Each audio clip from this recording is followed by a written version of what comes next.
lindões, Croiser aqui, e no vídeo de hoje eu vou falar sobre Euphoria, porque nessa sexta-feira, dia 22, estreou o segundo episódio especial da série, que traz aí a perspectiva da Jules. E, gente, que episódio, viu? O Labyrinth, ele já tinha falado aqui no canal que esse episódio ele ia ser de explodir cabeças, e assim, assistindo eu entendi o porquê, e por isso nesse vídeo eu vou falar de todos os detalhes, inclusive trazer essa discussão do que é realidade, do que é idealização, como que a técnica funciona nesse episódio, que vocês sabem que eu gosto bastante, bem do jeitinho que eu sei que vocês gostam. Mas antes, não esquece de se inscrever aqui no canal e clicar no sininho para receber notificação para quando tiver um vídeo novo, que eu sempre trago as novidades dos filmes e das séries aqui pra vocês o quanto antes. Bom, como eu falei, nesse episódio a gente vê a perspectiva da Jules depois dos eventos da estação de trem, que ela deixa a Rue lá, mas esse episódio ele se passa em uma sessão de terapia e ele tem uma profundidade maior do que a gente tinha visto no próprio episódio dela, trouxe mais contexto, inclusive, do que a gente já tinha visto, da história dela, do episódio dela. Mas assim, gente, primeiramente temos que enaltecer Hunter Schafer, sim, que produziu e escreveu esse episódio do lado do Sam Levinson,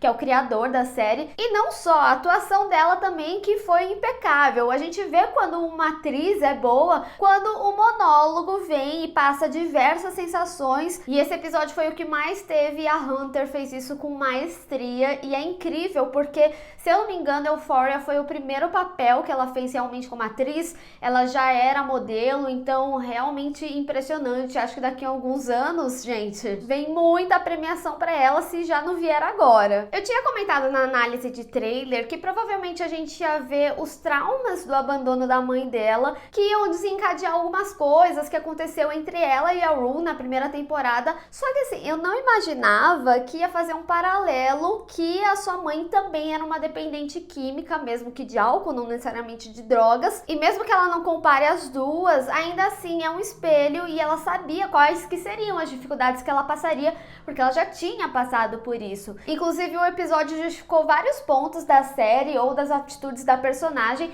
e de fato eles tocaram no ponto que todo mundo sabia, que era o fato da Rue ser dependente emocional da Jules, e que, consecutivo a isso, as recaídas da Rue seriam atreladas com o relacionamento delas, tanto que no episódio que a Rue e o Ali eles discutem no especial, ele fala que a sobriedade só depende dela e que realmente ela não conseguiria ter um relacionamento, porque um relacionamento traria problemas, o que facilitaria recaídas. E outra grande revelação que esse episódio trouxe também foi a festa de Halloween, que a Jules descobre a recaída da mãe por consequência da atitude que ela teve, porque ela não quis se desculpar quando ela procurou a Jules. E revendo o episódio, agora faz muito mais sentido as atitudes que ela teve, inclusive com a Rue. Quando a gente assistiu Euphoria na primeira temporada, parecia que tinha sido tudo gratuito. A gente entendia a pressão que ela tinha com a Rue, mas não necessariamente a gente tinha essa clareza, ou pelo menos esse paralelo com a mãe dela. E por isso também ela fez coisas que machucavam a Rue nesse episódio. No primeiro episódio especial da série, a gente teve um texto bem aprofundado envolto do vício, de drogas, e eu não sei se vocês sabem, mas a Rue ela é inspirada na experiência do vício do Sam Levinson,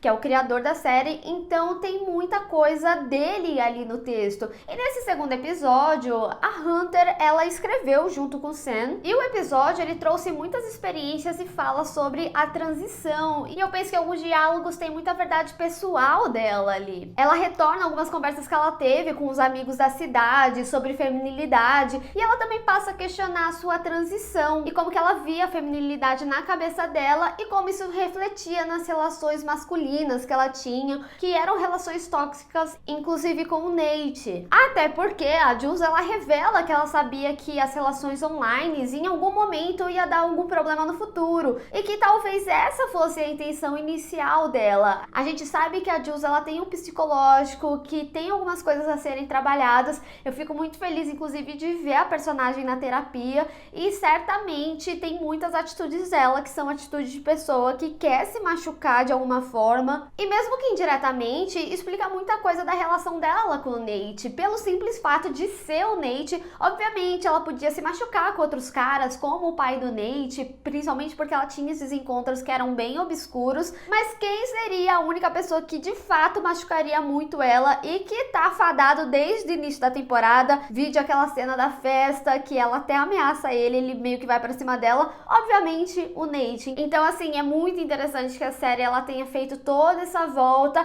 inclusive nessa complexidade de como ela se sente com relação a tudo isso que aconteceu. E eu acho extremamente importante a revelação que ela ainda é apaixonada pelo Tyler, mesmo que ele nunca tenha realmente existido, porque apesar disso, eu sinto que existia uma verdade nas coisas que o Nate estava falando. Talvez ele nunca admitiria isso, vamos esperar um especial do Nate, sacanagem, não vai ter, foram só esses dois mesmo, mas realmente essa relação que eles tiveram me passaram uma sensação de realidade. Obviamente, a técnica de Euphoria é incrível e nesse episódio não seria diferente. Vocês sabem que eu sempre enalteço aqui no canal e como tudo conversa aí no episódio, desde o início em que passa os momentos ali no olho dela, então a gente acompanha tudo que a gente viu na primeira temporada da personagem, como se a vida dela fosse um filme, mas eu realmente me impressiono como as músicas conversam de forma narrativa. Eu venho falando muito disso aqui no canal, principalmente ali na entrevista do Labyrinth, e aqui é muito interessante porque logo de início toca a música Liability da Lorde, que é uma música que fala bastante como ele machucou ela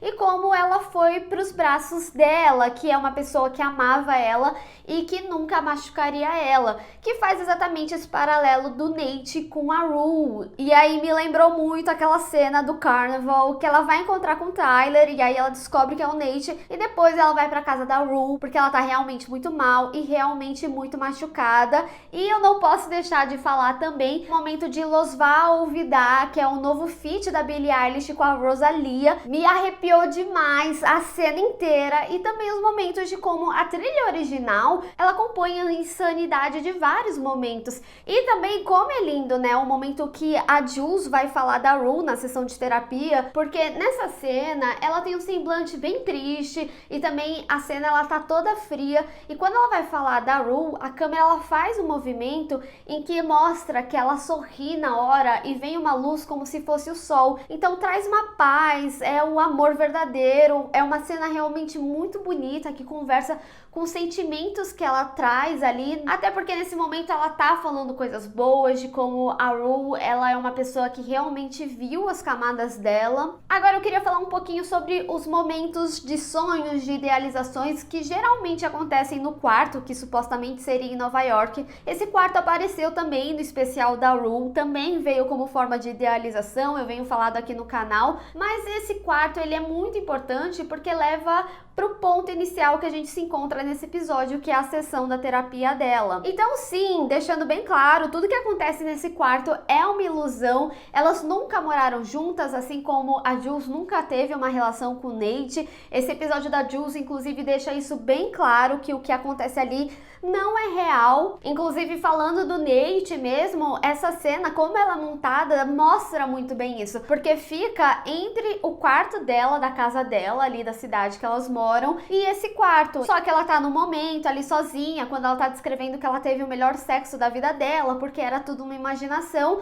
e aí a gente vê o que seria essa imaginação. Então a Jules, ela traz a gente pra realidade. E outro momento também é quando ela descreve explicitamente que ela tava com esses amigos dela e ela teve um pesadelo com a Rue, e a gente vê essa cena que ela tava trancada no banheiro e supostamente teve uma overdose, e por isso aquele final ele é tão impactante, porque ela nunca teve naquele apartamento realmente, ela tava com seus amigos, provavelmente seu pai foi atrás dela, depois dela ter fugido, ela tá até com o mesmo cabelo do dia do baile, com a mechinha preta, mas ela tava vivendo nesse pesadelo, tanto que quando ela abre a porta, o pai não tá lá, mas ele tava na memória dela, porque ele realmente foi atrás dela na cidade, o que levou ela a ir pra terapia, tanto que ela fala ali no final que o pai tava bem bravo com ela, e que ela tava de castigo, e que ele obrigou obrigou ela a fazer terapia, então ela realmente devia estar em um estado de colapso muito grande. Então a Jules, ela tem muitos momentos que misturam a realidade com os pensamentos dela nesse episódio. E esse pesadelo diz muito sobre como ela se sente com a Rue, que a sobriedade depende dela, e como ela mesma fala de como depende do quão disponível ela tá. Então, no momento em que a Jules, ela vai viver a vida dela porque ela tem a reunião importante, é o momento que a Rue tem a overdose. Então, é um peso muito grande pra ela, porque ela sabe que no momento em que ela for fazer as coisas dela, a Rue faria algo que machucasse ela mesma. Até porque a vida toda da Rue é a Jules. E assim como o especial da Rue, o episódio ele também se passa no Natal, o que leva a gente para a cena final do reencontro delas. A Rue, ela vai para casa da Jules depois de conversar com a Lee, tanto que tava chovendo no final e ela tava com o cabelo molhado. E apesar da gente não ter nada muito conclusivo, existe uma dor nessa cena. Parece realmente um término indireto. É um diálogo curto, mas é sofrido demais. Eu chorei muito, gente. Vocês sabem que eu não choro tanto com as coisas. E eu gostei muito dos dois episódios também terminarem de forma indireta. Isso também é visto na imagem da série, porque no episódio da Rue, a gente vê ela através da janela ali do carro e as gotas, e aqui no da Jules a gente vê da janela do quarto dela a chuva caindo. Mas pra quem viu os dois episódios, pode imaginar do que vem a partir disso aí. O episódio da Jules, ele acaba sendo mais frenético que o da Rue, apesar de ainda ser contido se comparado com os episódios de Euphoria, muito por causa da pandemia, que foi gravado durante a pandemia, então eles realmente tinham uma limitação, tanto que a gente vê que esse episódio ele traz momentos mais dela isolada mesmo, ou com o pai dela ali, é sempre ela e mais uma pessoa, então ou é na terapia, ou é na casa dela, ou momentos que ela tá realmente sozinha, mas isso também permitiu com que eles trouxessem perspectivas de situações que a gente já tinha visto, não só a situação de Rue e Jules, de como cada uma vê o relacionamento delas, mas também de situações como, por exemplo, ela ligando pra Rue depois do primeiro beijo delas. A gente tinha ouvido a voz, mas a gente não tinha visto essa cena específica, ou até mesmo a cena do Halloween, que nem eu falei, da gente ter essa percepção que algo aconteceu antes no Halloween e de fato ela tava ali se machucando e não só machucando a Rue. Basicamente, o episódio da Jules é o Sam Levinson falando pra gente como a nossa mente é poderosa e como a gente pode viver os traumas vividamente que ainda existem dentro da gente. Mas eu quero saber de vocês, o que vocês acharam desse episódio? Deixou vocês mais empolgados para a segunda temporada? Acha que conseguiu tapar aí o buraco porque a série ela vai demorar a ser lançada? Vamos discutir, fala suas impressões, eu tô realmente curiosa. Então, se vocês gostaram desse vídeo, não esqueça de deixar o seu gostei e compartilhar nas redes sociais, inclusive me segue lá, se inscreve no canal e clica no sininho para receber notificação para quando tiver um vídeo novo. Te vejo no próximo. Tchau!